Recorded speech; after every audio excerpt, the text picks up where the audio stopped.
Varicose వ్యాధితో బాధపడుతున్నారంట. తక్కువ ఖర్చుతో ట్రీట్మెంట్ కావాలి అనుకుంటే ఎవిస్ హాస్పిటల్ని సంప్రదించండి. నమస్తే రమగారు. నమస్తే జయ. రమగారు, ఏదైనా మంచి కథ ఒకటి చెప్పండి. పంచతంత్రంలో లోహతుల వణిక్పుత్ర కథ అని ఒక ప్రత్యేకమైన కథ ఉంది. ఈ మధ్య ఎప్పుడో చెప్పాను, ఇదివరకు ఎప్పుడో కూడా చెప్పుకుంటా. అంటే ఒక వ్యాపారస్తుడికి ఇంకో వ్యాపారుల కుర్రాడు ఒక ఇనప కాటాన్ని అప్పచెప్తాడు. ఆ కాటాన్ని దాచిపెట్టండి, నేను ఊరెళ్ళి వస్తానని. వాడు రాడని నమ్ముతాడు. ఈయన 6-7 సంవత్సరాలకు తిరిగి వస్తాడు కుర్రాడు. మా కాటా ఏదంటే ఎలుకలు తినేసాయని చెప్తాడు. ఈ కుర్రాడు సరే ఒప్పుకుంటాడు. ఒప్పుకుని వీళ్ళ అబ్బాయిని వ్యాపారస్తుడి కుమారుడిని వెంబడి తీసుకెళ్ళి మీ పిల్లాడిని గరుడ పక్షి ఎత్తుపోయిందని చెప్తాడు. అదేమిటి అటు ఎత్తుపోయిందంటే అదైనప్పుడు ఇది కూడా అవుతుంది కదా, అంతే కదా. ఈ కథలో ఉన్న థీమ్ని తీసుకుని రాసిన ఇంకొక కథ చెప్తా. డెఫినెట్గా. ఒక ఊళ్ళోట దానయ్య ధర్మయ్య అని 2 ఫ్రెండ్స్ ఉండేవాళ్ళు. ఈ దానయ్య వాళ్ళు వేరే ఊరు ఎక్కడికో షిఫ్ట్ అయిపోయారు. వాళ్ళు ఉన్న ఊరికి ధర్మయ్య గారుకి తోటలు గీటలు అన్నీ ఉన్నాయి. ఈ ధర్మయ్య దానయ్య వాళ్ళ ఇంటికి వెళ్తే ఇద్దరు సరే ఒక 10 రోజులు 8 రోజులు కలిసి ఉన్నారు. ఉన్నప్పుడు కొంచెం ఆహారానికి ఇబ్బంది లేదు, కూరగాయలు అవి దొరికేవి కాదు. అయితే కొంచెం ఎత్తుగా కొండ మీద అవతలకి కంద, పెండలము, చిలకడ దుంప అలాంటివి దొరికేవట. అయితే ఇద్దరు కలిసి ఓ తవగోలు పుచ్చుకొని కూరలకు ఇబ్బంది లేకుండా ఉంటుందని కొండ మీదకి పోయారు. ఏం పట్టుకుని? తవగోల అంటే గుణపం. తవగోల అంటే చిన్న సైజు గుణపం. పెద్ద గుణపం అంటే పొడుగాటిది కదా, పెద్ద రాడుని గుణపం అంటారు. ఇంత ఉండేదాన్ని తవగోల అంటారు. ఓకే. తవ్వే కోల అనమాట, ఇనపది వస్తువు. అది పుచ్చుకుని వెళ్ళారు, తవ్వుకుంటున్నారు. తవ్వుతుంటే ఏమైంది, వీళ్ళిద్దరికి ఒక చోట ఏదో టంగుమని తగిలింది. 2 కర్రలు ఒక చోట తగిలింది. ఏమిటో ఉందని అంతా తవ్వి చూస్తే అంత బంగారు కలశం ఒకటి బయటకు వచ్చింది. ఖాళీదే అది.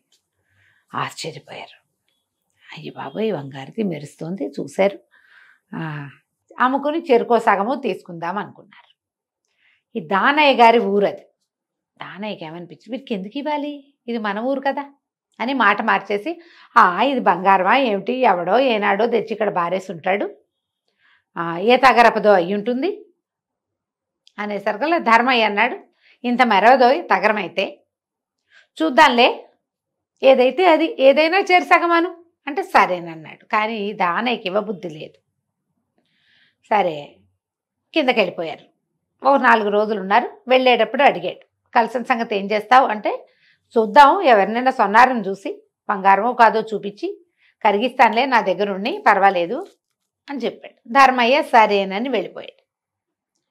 వెళ్ళిపోతే కొద్ది రోజులకి ఏదో ఊరెళ్ళిన స్వర్ణాచారి ఊరొచ్చాడు, వెనక్కి వచ్చాడు. ఈ దానయ్య గారి ఊరు. ఈయన దాన్ని చూపిస్తే అది ప్యూర్ గోల్డ్.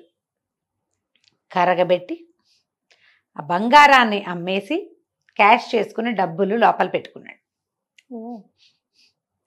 ఫ్రెండ్కి ఉత్తరం రాయల. 7-8 నెలలు గడిచినాయి.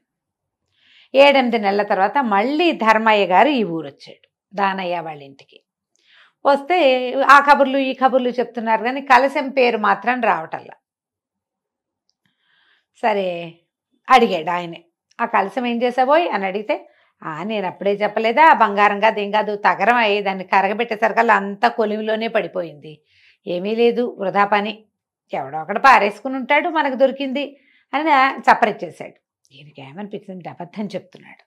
అబద్ధం. అతను ఇంకొక 2 ఎకరాల పొలం కొన్నాడు. ఈయనకు ఆల్రెడీ ఉన్న పొలం కాక అది వరి పండే పొలాలు, ఇంకో 2 ఎకరాలు కొన్నాడు. అది ఈయన ఊళ్ళోకి వస్తుంటేనే ఎవరో ఒక పాత తెలిసిన రైతు చెప్పాడు, మీ స్నేహితుడు 2 ఎకరాలు కొన్నాడు అని. తనకు తెలియకుండా వీడికి డబ్బులు ఎక్కడి నుంచి వచ్చినాయి, ఎకరాలు కొనేంత ఎక్స్ట్రా డబ్బు తగిలింది. ఆ డబ్బు ఏదై ఉండొచ్చు, కలసని డబ్బు అయ్యి ఉండొచ్చు. ఆయన ఏం మాట్లాడలే. నిజానికి అది కనపడింది కాబట్టి, ఇద్దరం కలిసి తవ్వాం కాబట్టి వచ్చింది. ఊరుకున్నాడు. ఊరుకొని ఏమన్నాడు, ఈ సంవత్సరం మాకు కూడా తోటలు బాగా పండినాయో, పొలం కొన్నానన్న మాట దానయ్య గారు ధర్మయ్యకి చెప్పల, తన ఫ్రెండ్కి చెప్పల. ఈయన తెలుసుకున్నాడు, ఆయన ఊహించేశాడు అదంతా. తోటలు బాగా పండుతున్నాయి, నిండుగా పళ్ళే ఉన్నాయి, మరి చిన్న పొన్న జామ చెట్లు కూడా ఎండాకాలానికి బాగా పండుతున్నాయి, పిల్లలిద్దరిని పంపించు, శుభ్రంగా కరువు తీర పళ్ళు తింటారు, మీ ఊళ్ళల్లో పళ్ళు లేవు, ఒట్టా వరి తెప్పిస్తే ఇంకేమీ లేదు అని అంటే సరేనన్నాడు. ఈయనకి రాము చిట్టి అని 2 పిల్లలు ఉన్నారు దానయ్య గారికి. ధర్మయ్య గారు వెళ్తూ వెళ్తూ ఓ బండి మాట్లాడుకుని చిన్నపిల్లలిద్దరిని బండి ఎక్కించుకుని తీసుకుపోయాడు. తీసుకెళ్ళాక పిల్లలిద్దరూ హ్యాపీగా తోటల్లో పడి తింటూ తిరుగుతూ హాయిమని ఉన్నారు. ధర్మయ్య గారికి పిల్లలు ఉన్నారు కానీ పెద్ద పెద్ద మగ పిల్లలు, వీళ్ళు చిన్న పిల్లలు కదా. తిరుగుతుంటే ఈయన ఏం చేశాడు, ఒకరోజు తోటలోంచి 2 కోతి పిల్లలు దొరికితే తీసుకొచ్చాడు. ఆ 2 కోతి పిల్లల్ని ఈ పిల్లలిద్దరికీ అప్పచెప్పాడు. అప్పచెప్పేసరికల్లా పిల్లలిద్దరూ తమ పేర్లే పెట్టుకున్నారు. రాము రాము అని పెట్టాడు, చిట్టేమో చిట్టి అని పెట్టుకుంది. రాము చిట్టి అని పిలిస్తే కోతి పిల్లలు పరిగెత్తుకుంటూ వచ్చేవి. ఈ పిల్లలిద్దరూ శుభ్రంగా వాటికి ఆ పళ్ళు ఈ పళ్ళు అన్నీ తినిపించి అన్నం తింటుంటే పక్కన కూర్చోబెట్టుకుని స్నానాలు చేయించి తమ చెరువుకి వెళ్తే వాటిని కూడా వెంబడబెట్టుకు తీసుకుపోయి 10 రోజుల్లో బాగా మాలిమి చేసుకున్నారు ఆ కోతి పిల్లలు. ఆడుకోబుద్ధి అయినప్పుడల్లా ఆ తోటల్లోకి పోవటం, వెళ్ళి మామిడి పళ్ళు ఏవి అందితే అవి, పచ్చికాయలు అందితే పచ్చివి, పళ్ళు ఏమైనా కనబడితే అవి, సపోటాలు పండేవి అవి తినేవాళ్ళు. అక్కడి నుంచి జామ పళ్ళు పండేవి, ఎండాకాలాన్న పండుతాయి కదా. బొప్పాస పళ్ళు విస్తారంగా కాసినాయి, అవి తిని పిల్లలు నున్నగా బంతుల్లాగా అయ్యారు. ఎండాకాలం నెల 15-20 రోజులు గడిచిపోయినాయి. దానయ్య గారు పెళ్ళం పిల్లలిద్దరిని పంపించావు, ఆ ఎండలో పడి ఏముంటున్నారు, పోయి తీసురా అంటుంటే ఈయన సరే వస్తాను వెళ్దామనుకుంటే ఈ దానయ్య గారు వీళ్ళ ఇంటికి రావడానికి కాసేపటికి ముందే పిల్లలిద్దరూ తోటల్లోకి వెళ్ళిపోయారు.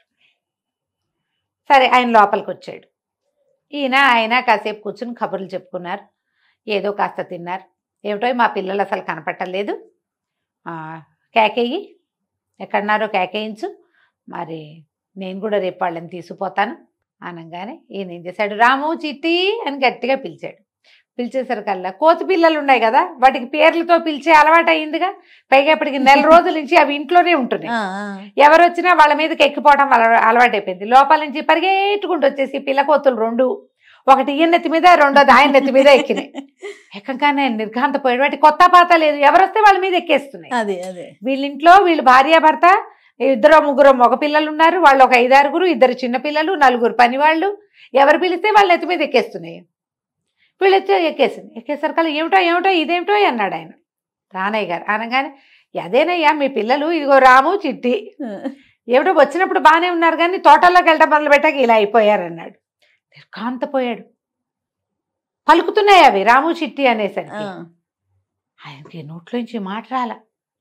అదేమిటో మా పిల్లలు కోతులైపోయారా అన్నాడు. అనేసరికి ఏముంది, బంగారపు చెంబు తగరపు చెంబు అయిపోలా అలాగే అన్నాడు. అనగానే ఆయన తెల్లబోయాడు, గుటకలు మింగేశాడు. క్షమించు ధర్మయ్య, బాగా ఆశపడ్డాను, పొరపాటు. ఏమిటి ఈ కన్ఫ్యూజన్, ఏమిటో అర్థం కావట్లేదు, ఈ పిల్లలు ఏమిటి కోతులు ఏమిటంటే ఒక 10 నిమిషాల్లో బయట నుంచి అరుచుకుంటూ రాము చిట్టి, ఇద్దరు రాము చిట్టి అని పిలుచుకుంటూ లోపలికి వస్తున్నారు. ఈ కోతి పిల్లలు 2 వెళ్ళి చేరుకొని ఎత్తి మీద ఎక్కినాయి. ఒకటి రాము, ఒకటి చిట్టి. ఆయన పిల్లల్ని చూసేసరికి అనిపించింది, నేను వీడికి వాటా ఇవ్వాల్సిన బంగారాన్ని నేను కొట్టేసి 2 ఎకరాల పొలం తీసుకుంటే 1.5 పిల్లలు ఇంచి పొడిగేదికి తలా ఒక చేరుకో 4 కేజీలు బరువు పెరిగారు. మరి పళ్ళు గిళ్ళు తినే పిల్లలు ఎలా ఉంటారు, తోటల్లో ఆడే పిల్లలు పుష్టిగా నవనవలాడుతూ కనపడేసరికి ఏం మాట్లాడాలో తెలియక మెల్లిగా సర్దుకుని, ఏదైనా బేరం వస్తే ఇంకో ఎకరం తోట కొనుక్కో, నేను ఇంటికి వెళ్ళంగానే డబ్బులు పంపిస్తాను, నేను 2 ఎకరాలు కొనుక్కున్నానులే అని చెప్పాడు. చెప్పి పిల్లల్ని తీసుకుని వెళ్ళాడు. ఆ డబ్బులు పంపిస్తే ఈయన ఇంకొక ఎకరం బొప్పాస్ తోట ఈ ఊళ్ళో కొనుక్కున్నాడు. కథ కంచికి మనం ఇంటికి. ఎంత అద్భుతంగా ఉందో స్టోరీ, చిన్నదైనా ఎంత బాగుంది చూడు, ఎంత మోరల్ ఉంది స్టోరీ. నువ్వు ఒకళ్ళని పళ్ళరాలు కొట్టావు, నీకు ఇవాళ ఏమీ అవ్వదు, నువ్వు తప్పించుకున్నావు, నీకు శిక్ష లేదు, అగౌరవం లేదు, నువ్వు ఈ పని చేసావని నిన్నెవ్వరూ ఏమీ అనలేదు. 10-15 ఏళ్ల తర్వాత అయినా నీ పళ్ళు రాలటం తథ్యం, ఖచ్చితం. నువ్వు ఎవరినైనా అవమానపరిచావు, కొంతకాలం తర్వాత అయినా ప్రపంచానికి తెలియపోయిన నీ ఆత్మారాముడికి తెలిసేలాగా నువ్వు అవమానపడి తీరుతావు. అవతల వాళ్ళకి మీద లేని నింద నువ్వు మోపావు, ఆ నింద నువ్వు పడి తీరాలి, అది మాందు వదలదు. అంతే రమ్మగారు, అంతే. నేచర్ చూస్తూ ఉంటుంది. భగవంతుని నమ్మితే భగవంతుడు, లేని పక్షంలో ప్రకృతి. అంతే. సో ఇప్పుడు నమస్తే రమ్మగారు. నమస్తే.